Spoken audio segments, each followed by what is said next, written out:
Hello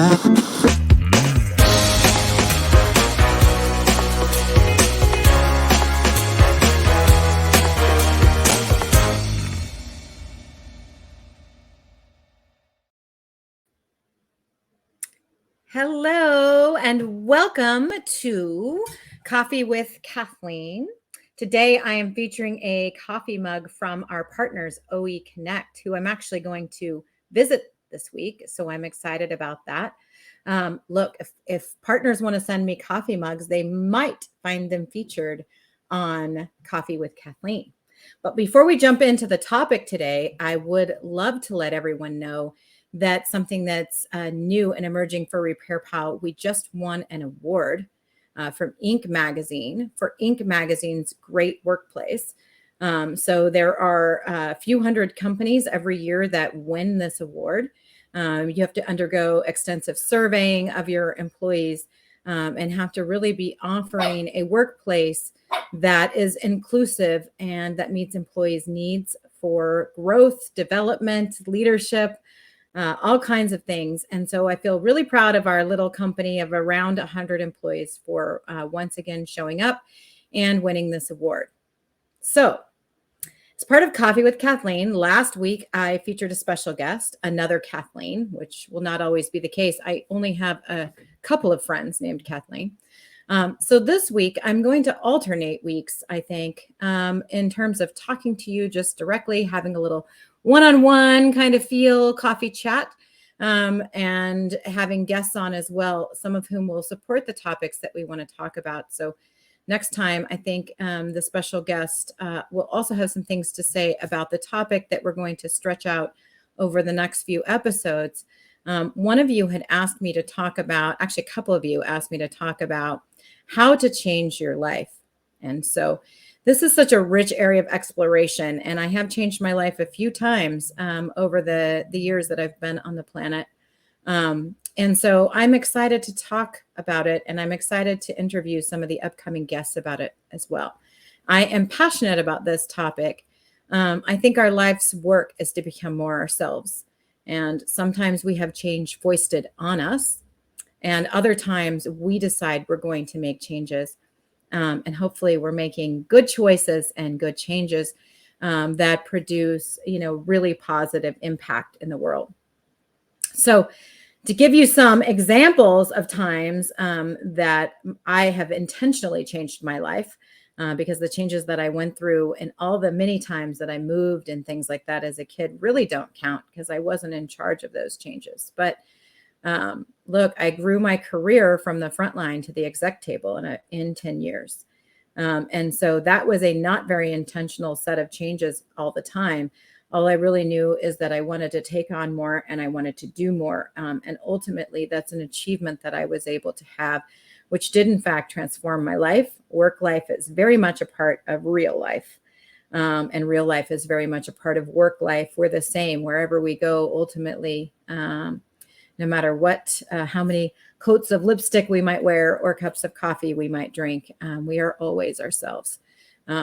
So having a different responsibility as a leader definitely changed my life.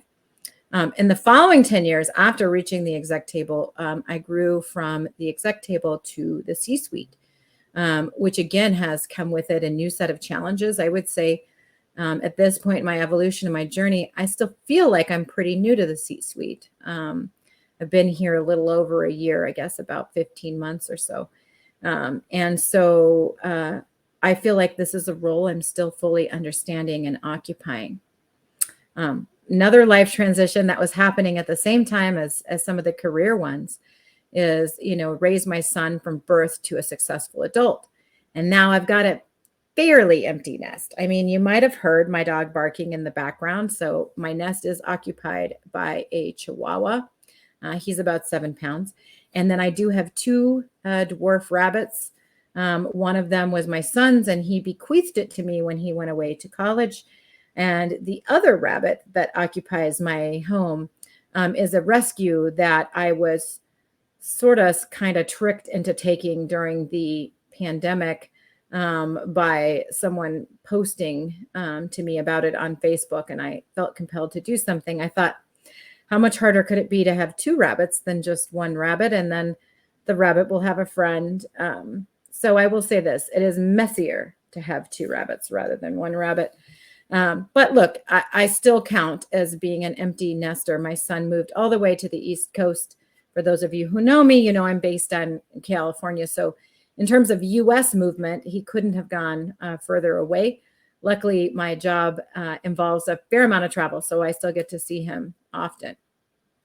And look, a transformation I'm particularly proud of. I went from being a, mostly small town girl growing up, and therefore ignorant on many issues, to a much better informed, but still very much learning, diversity, equity, and inclusion champion. So as some of you might know, if you've heard me speak before, people are my why, and the specific area around people are the reason I believe I'm in the automotive industry. Has to do with being a diversity and inclusion champion specifically. I have a little less ability to affect equity because I work in such a small company. But having said that, I believe this industry needs those things. And so I'm happy to be here as one voice, championing for women, championing as an ally for people of color, championing LGBTQIA issues, and so on. I think there's a place for everyone in automotive, and I view it as being very important for me to be that voice and to be that champion. And I have gone about this journey very intentionally, with very specific education, because I'm not qualified from my experience to speak on all issues. So that's something I'm proud of, but it's not as visible. So these things that I've mentioned, this laundry list of changes that I've been through, these changes were all very profound for me. But I believe the reason I was asked this question is because my most recent transformation over the last year and a half has been a physical one. And I'm going to be very careful here because all bodies are good bodies. And I will say that again, all bodies are good bodies. And I think we're very fat phobic as a country, and maybe even around the world. And so I want to be very careful how I talk about this. But in 2020, my body wasn't doing well anymore. And so I had a cancer scare in 2020, which I am past that scare and just in the monitoring phase. But I also was one of the early contractors of COVID. And of course, in the very beginning, we didn't really understand how COVID worked. I really felt like, oh, I've had it. Now I probably can't get it again until guidance came out that told us otherwise. And so I also seem unusually susceptible, say that 3 times fast, susceptible to COVID. So I've had it 4 times. And as a result of one of the times of having COVID, I did develop swelling around my heart, which scared me a lot because I've always had a pretty healthy heart, good levels of cholesterol, good blood pressure, all of those things have always been pretty good for me. So having those health indicators go a different direction was really scary. And so sometimes when we want to make changes in our life, we have one of these events and we decide, wow, I need to do something different. So that was my event. And that was something that the series of changes that I went through in order to improve my heart health, my physical capability and capacity, and the things that I want for myself and the life that I want to live, those changes had the end result of weight loss. And I have had a profound change in weight. So just to acknowledge, at this point, I have lost about 110 pounds. And so what this prompts people to do is to say, hey, how did you do that? They want to be cuter in that dress and all of that. And there's nothing wrong with that, by the way, of, loving fashion and wanting fashion to fit you.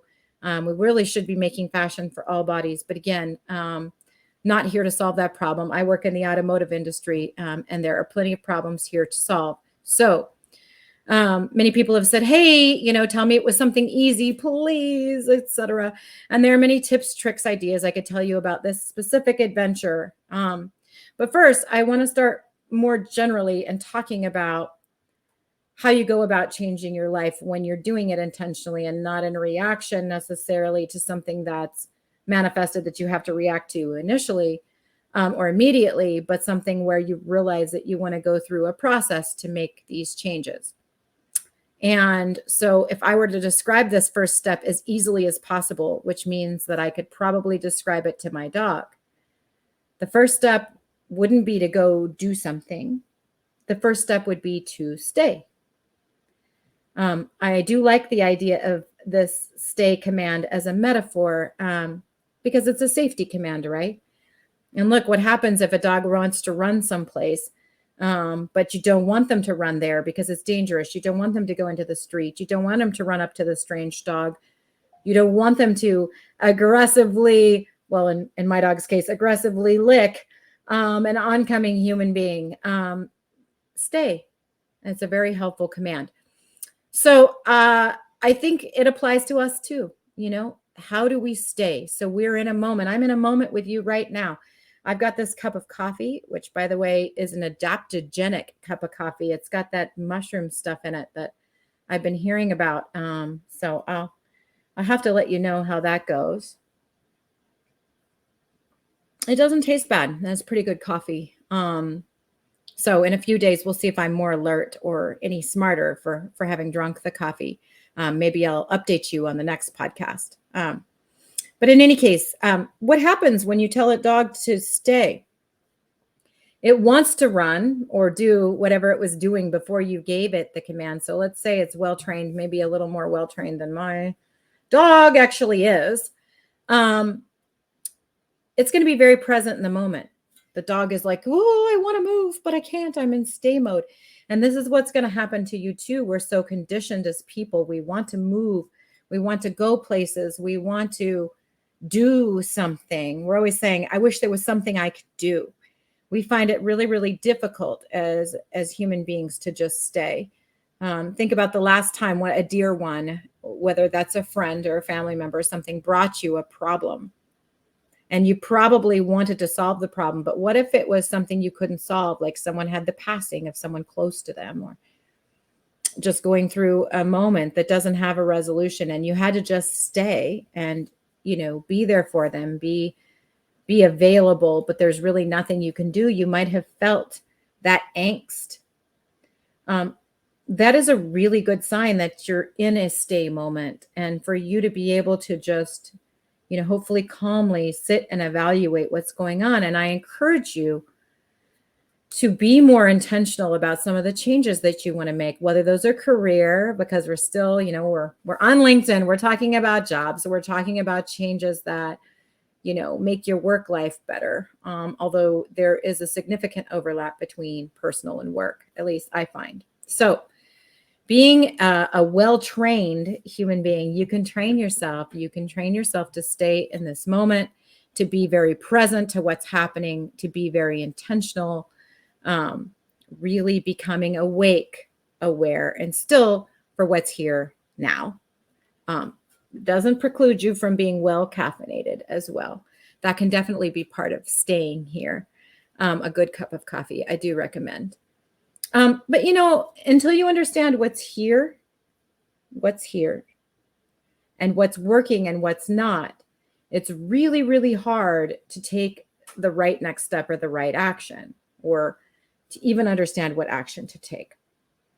So as part of this stay, we're going to say, what's good?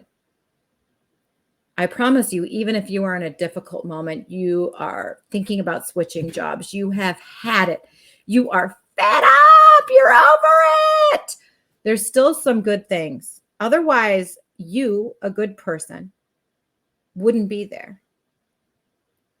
Right? So what's good? What actually does work in this moment? Really, really helpful exercise to gather that and to hold that, because those are things that you want to create more of in your life. And then we have plenty of things that are actually, they're not good or bad. They just are, like I have a pen sitting here on my desk. I'm not using it. It's just sitting here. It's neutral. It's fine. It's not adding to anything. It's not subtracting from anything. It's here if I need it. Neutral is actually not terrible. You know, when people say to me, I say to them, "How you doing?" And they say, "Oh, I can't complain." I think that's pretty ringing endorsement of what's going on right now, because most people can pretty much always come up with a complaint. And some people more than others. I think, you know, if you are one of those people, or if you've ever spent time around one of those people, right? So some people are full of ways and reasons they can complain. Most of us have at least a few complaints. So if something's neutral and we can't complain about it, that's pretty great. So what's neutral? And then now, the thing that's probably drawing your attention, the thing that's making it hard for you to stay in this present moment, is what's difficult.